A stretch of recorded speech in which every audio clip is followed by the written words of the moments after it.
Welcome to Sleepy Echoes Unwind, where the night remembers old stories. Tonight, we journey into a place where shadows linger and forgotten whispers rise with the dark. Now, light your lanterns, slow your breathing, and let us drift together into the hush of the night. In the spring of 1927, the Mississippi River, America's great artery, swelled with unnatural fury. This was a flood of biblical proportions, the most destructive in the nation's history. It was an event so vast it would reshape not just the land, but the very soul of the country. For months it had been raining. Since the summer of 1926, the skies across the river's Great Basin had opened and just refused to close. First the ground became saturated, then the streams, then the tributaries. By the dawn of 1927, a continent's worth of rain was gathering for a final, terrifying assault on the lower Mississippi Valley. But this isn't just a story about a natural disaster. It's a story of choices, of a line drawn not by water, but by greed and prejudice. It is the story of a promise made and a promise broken. It's a story of betrayal. In 1927, the Mississippi River unleashed a torrent of destruction in what became the most devastating river flood in American history. But for a black sharecropper family stranded on a crumbling levee, the rising water wasn't the only threat. They were about to find out that the disaster set to ruin their lives was no accident. What if the very people sworn to protect them were the ones who decided they were expendable? Section 1. The Arrogance of Man. Before the water, there was the word, and the word came from the U.S. Army Corps of Engineers. For decades, they had been at war with the Mississippi, locked in a battle to tame its wild spirit. Their weapon of choice? The levee. These were earthen walls, stretching for thousands of miles, designed to keep the river in a defined channel and protect the sprawling, lucrative cotton plantations of the Mississippi Delta. This was the levees-only policy. It was a policy born of confidence, a uniquely American brand of hubris. Engineers declared the system infallible. As late as 1926, the Chief of Engineers assured Congress the levees were in condition to prevent the destructive effects of floods. They truly believed they had conquered the river. They ignored centuries of wisdom, dismissing warnings from riverboat captains and local people who knew the Mississippi needed to breathe, to spill over into its natural floodplains. Instead, they built a cage, and in doing so, they turned the river into a weapon. By confining its flow, they made it faster and higher. Each new foot added to the levees only made the inevitable breach more catastrophic. In the Mississippi Delta, a vast alluvial plain and one of the richest cotton-growing regions in the world, this policy was gospel. The Delta's economy, a feudal system of wealthy white planters and impoverished black sharecroppers, depended on controlling both the land and the labor. African Americans made up the vast majority of the population and did nearly all the farm work, yet they were bound by a system of debt peonage that was little more than slavery by another name. For men like Elijah, a sharecropper in his mid-40s, the river was a constant presence.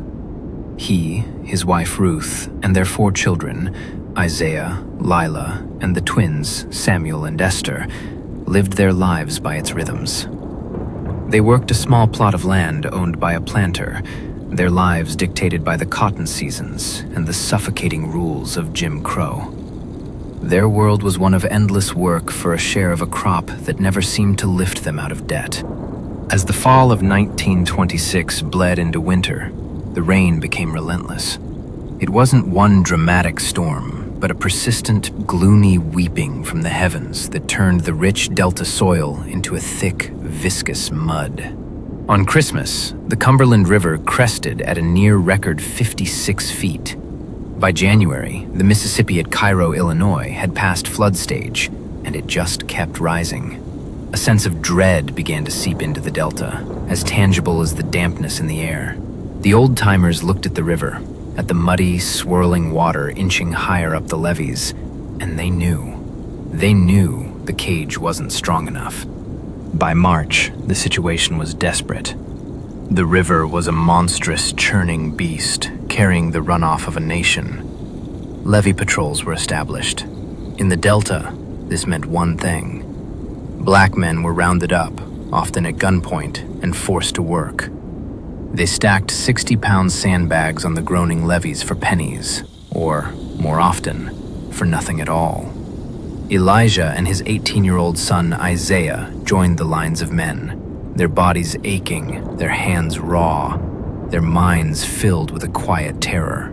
They were working to save the very plantations that enslaved them, protecting the wealth of men who saw them as less than human. The overseers, armed and volatile, patrolled the line. Stories went around about men who refused to work being beaten, or worse. The planters, the big men of the delta, put their faith in the levees. They refused to evacuate. Why? Because to do so would mean losing their labor force. They feared that if their sharecroppers left, they would never come back. So, they issued orders. Everyone was to remain. White women and children were moved to the upper floors of the big plantation houses. But for the sharecroppers, the order was to head for the one place that seemed to offer safety, the top of the levee itself. In early April, Elijah gathered his family. With the few belongings they could carry, a bundle of clothes, a cast-iron skillet, the family Bible, they abandoned their small, weathered cabin as water seeped through the floorboards. They joined thousands of other black families in a desperate exodus, climbing the muddy slopes of the great earthen wall that was supposed to be their salvation. They built crude shelters from driftwood and burlap sacks, creating a sprawling, makeshift city of the dispossessed, perched precariously between a rising inland sea and the land they had always known, now vanishing beneath brown water. Ruth tried to make a home for them on that 10-foot-wide strip of mud, huddling the children close as the wind whipped across the water, carrying a constant, chilling spray. They looked out at the big houses, their lights still burning, and they waited. They prayed the levee would hold. They were told it would hold. It was a promise. The great betrayal. The promise was a lie. On April 16th, the first major break happened near Darena, Missouri, and a torrent of water began its destructive march south. The pressure on the lower levees intensified. The river wasn't just a river anymore. In some places, it had become an 80-mile-wide inland sea, pressing against the earthen walls with unimaginable force. The breaking point came on April 21st. Near Mounds Landing, Mississippi, about 12 miles north of Greenville, the levee had been under siege for days. Thousands of black laborers, including men from the camps where Elijah and Isaiah had worked, were forced to toil on the slick, groaning wall. They were surrounded by water, with no way to escape. Eyewitnesses said the levee was just trembling. You could feel it. Around 8 a.m., it gave way. It didn't just crumble. It exploded. A wall of water with a force greater than Niagara Falls burst through the breach. It created a wave that scoured the landscape clean, a churning mass of water and debris that instantly obliterated everything in its path. A National Guard officer's official report was chilling in its specificity. No lives were lost among the guardsmen. It made no mention of the hundreds of black laborers who were on the levee when it broke. Men who were swept away in an instant, their bodies never to be recovered. For Elijah, Ruth, and their family, perched on the levee south of Greenville, the news of the Mounds Landing break arrived not as a report, but as a roar. The sound carried for miles, a deep, guttural groan from the earth itself. Then came the water. It wasn't a gentle rise, it was an attack. The vast expanse of flooded farmland before them began to churn and rise violently as the crevasse water surged south. The top of their levee, once a refuge, was now an island in a raging sea. The waves, whipped up by the wind, crashed against their precarious perch, sucking away at the mud beneath their feet. The world dissolved into chaos. Trees, houses, the bodies of livestock, and unidentifiable things were swept past them in the churning current. The screams of people on other sections of the levee were swallowed by the wind and the roar of the water. This was the first betrayal. The failure of the levee, the physical proof of the engineer's hubris. But a far more personal and sinister betrayal was unfolding. As the water surged around Greenville, the city's leaders, the wealthy planters, made a calculated decision. They controlled the few boats available for rescue. An order was given: evacuate white women and children first. Barges and steamers pulled up to the big houses, taking the planters' families to safety in Vicksburg or on other high ground. But for the thousands of black families stranded on the levee, there was a different order. They were to stay. The planters, led by the powerful Percy family, feared a mass exodus of their labor force. They believed that if the sharecroppers were evacuated, they would head north and never return. So they prevented them from leaving. Boats that came to offer rescue were turned away. In some cases, black men who tried to seize boats to save their families were shot. The levee, their only refuge, had become their prison. They were held there, surrounded by water, hostages to the cotton economy. For days, Elijah's family and the 13,000 other souls trapped on the Greenville levee were stranded with little food or clean water, a captive audience to their own destruction. Days turned into a week. The children grew weaker, their cries fading to whimpers. Ruth rationed the last of their food, her heart breaking with every meager portion she handed out. Elijah stared out at the endless water, his hope eroding with each passing hour. And then, the rumors began. They traveled in whispers, passed from one desperate soul to another. A man in a rowboat, his face a mask of trauma, told a group huddled near Elijah's family that the break at Mounds Landing wasn't just the river's doing. "They blew it," he whispered, his eyes wide with terror and rage. "The big planters, they paid to have it dynamited, to save their own towns, to save Greenville. They sacrificed us." Elijah's blood ran cold. It was a monstrous thought. Could it be true? The rumor was persistent, spreading like a contagion through the camps of the displaced. A belief that white elites had deliberately dynamited the levees protecting poorer, majority black areas to relieve pressure on their own valuable properties. While there was never definitive proof of sabotage at Mounds Landing, the rumor spoke to a deeper truth. It articulated the feeling of absolute expendability that every black person on that levee felt in their bones. They knew their lives were valued less than the property of the white elite. Whether the levee was blown by dynamite or simply allowed to break, the result was the same. A choice had been made. And then, the rumor was given a terrible, factual anchor. News trickled in from downriver, from the most cosmopolitan city in the South, New Orleans. There, the city's business leaders, its bankers and political elite, panicked as the flood crest moved toward them. They weren't worried about sharecroppers. They were worried about their correspondent banks in New York and London. They needed to send a message that New Orleans was safe, that their investments were secure. So, they made a decision.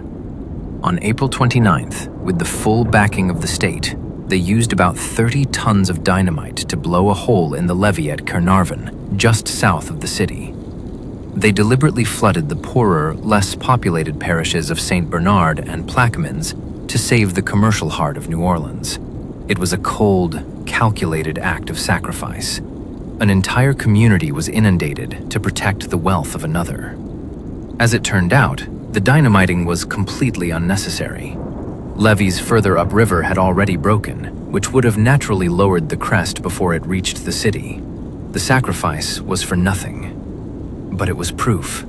It was proof that the powerful were willing to destroy the powerless to save themselves. The rumor whispered on the Greenville levee was no longer just a rumor. It was policy. For Elijah, this confirmation was a blow more powerful than any wave. He looked at his wife, her face etched with hunger and despair. He looked at his children, shivering and silent. They had been abandoned. They had been left to die. And now he knew, with a certainty that settled in his soul like a stone, that it may have been by design. The water destroying their lives was not just an act of God. It was an act of man. Section 3. The Aftermath and the Exodus. After what felt like an eternity, rescue finally came to the Greenville levee. But it wasn't a rescue into freedom. It was a transition from one prison to another. Red Cross boats and military vessels eventually arrived, rounding up the thousands of survivors. Elijah's family, weak from exposure and starvation, was herded onto a barge and taken to a massive refugee camp in Greenville. The camp was a city of tents, organized with military precision and poisoned by Jim Crow. It was one of 154 camps that housed over 325,000 displaced people, the majority of them African American. Immediately, the segregation was absolute and brutal. Black families were put in floorless tents in the mud, while white refugees got cots and wooden floors. Rations were unequal. White families received better food, while black families were often given just rice and molasses, and not enough of it. To even get supplies, black men had to wear tags identifying them as laborers for a specific plantation. A black woman without a working husband couldn't get food unless she had a voucher from a white man. The entire camp was surrounded by the National Guard. For white refugees, the guards were protectors. For black refugees, they were jailers. They weren't allowed to leave. The same planters who held them hostage on the levee now used the state's authority to hold them in the camps, making sure their cheap labor force couldn't escape. The NAACP's Walter White would later call these sites concentration camps, where black men were forced into labor details to clean up debris, often under threat of beatings, and then released back to their former planters to work off the debt of their rescue. For Elijah and Isaiah, the nightmare of the sandbag lines returned, only now it was for meager rations inside a guarded camp. The future looked like a return to the past. Back to the plantation, deeper in debt than ever, with no home, no crop, and no possessions. But something had broken in Elijah, and in hundreds of thousands of others. The flood had washed away more than their homes. It had washed away the last shred of attachment they had to the Mississippi Delta. The betrayal was too deep, the injustice too raw. As one sharecropper famously said, he had to get my family out of this cursed Southland. Whispers of a different kind now filled the camp. Not rumors of dynamite, but rumors of freedom. Rumors of trains heading north, to Chicago, to Detroit, to places where a man could earn a real wage, where his children could go to school, and where he didn't have to live under a planter's boot. The great migration of African Americans from the South had been happening for years, but the flood turned that stream into a torrent. Planters, desperate to keep their workers, used intimidation and force, guarding train stations and pulling black passengers off trains. Leaving was a dangerous act of rebellion. One night, under the cover of darkness, Elijah made his decision. He gathered Ruth and the children. They had nothing but the clothes on their backs. He had no plan, only a direction: north. They slipped out of the tent, evaded the guards, and joined a small group of other families moving silently through the shadows. They were walking away from the Delta, away from cotton, away from a lifetime of debt and servitude. They were walking away from the river that had tried to claim them. The flood left an indelible mark on America. It caused an estimated $1 billion in damages at the time, a third of the entire federal budget. The official death toll is cited as between 250 and 500 people, but the true number was likely far higher, as the deaths of countless African Americans went unrecorded. The disaster exposed the catastrophic failure of the levees-only policy. In its wake, the federal government was forced to act. The Flood Control Act of 1928 was passed, a landmark piece of legislation that finally authorized a comprehensive system of flood control, including spillways, reservoirs, and stronger levees. It was an admission that the river could not simply be caged. Politically, the flood had seismic consequences. The Republican Party, the party of Lincoln, was in power. President Calvin Coolidge's administration was slammed for its slow and inadequate response. The man put in charge of the relief effort was the Secretary of Commerce, Herbert Hoover. Hoover used the crisis to portray himself as a great humanitarian, a portrayal that helped him win the presidency in 1928. However, his administration's failure to address the horrific abuses in the relief camps and its broken promises to the Black community catalyzed a monumental political shift. Black voters, loyal to the Republican Party since the Civil War, began to abandon it in droves, a realignment that would eventually make them a core part of the Democratic Party's coalition. Culturally, the flood reverberated through the nation. The stories and sorrow of the displaced sharecroppers flowed north with them, infusing the culture of cities like Chicago. It was immortalized in the blues. Bessie Smith's haunting Backwater Blues, recorded on February 17, 1927, became an anthem for the disaster. Though likely inspired by an earlier flood, its mournful verses about waking up with a house full of water captured the despair of losing everything. The event became a cornerstone of American folklore and memory. The story of the 1927 flood is a stark reminder that history isn't just a series of dates. It's the collected stories of people who lived it. People like Elijah's family, whose lives were forever altered by a combination of natural fury and human cruelty. If you want to uncover more of these forgotten stories that shape our world, subscribe for more tales from the archives of history. The Great Mississippi Flood of 1927 was a defining moment in American history. It was a natural disaster of unimaginable scale, but it was also a man-made catastrophe. It was the result of a flawed engineering philosophy that treated nature with arrogance and a social philosophy that treated human beings with contempt. The floodwaters tore through 27,000 square miles, displacing over 630,000 people and laying bare the brutal realities of race and power in the Jim Crow South. For the sharecropper families abandoned on the levees, the disaster was not abstract. It was the cold mud beneath their feet, the hunger in their children's bellies, and the chilling realization that they had been sacrificed. The choice to dynamite the levee at Caernarvon wasn't an isolated incident. It was the physical manifestation of a system that saw them as expendable. Their suffering powered a political revolution, accelerated one of the most significant demographic shifts in American history, and forced a nation to reconsider its relationship with its mightiest river. Elijah's family, and the hundreds of thousands like them who fled north, carried the memory of the water and the betrayal with them. They rebuilt their lives, but they never forgot. Their story serves as a powerful and enduring question. In the face of disaster, who do we protect? Who do we sacrifice? And what happens when the waters recede and we are forced to live with the choices we've made? The flood of 1927 is over, but the currents of its legacy continue to shape the American landscape. Thank you for joining this moonlit journey. If you'd like to unwind with more tales each week, light your lantern and subscribe.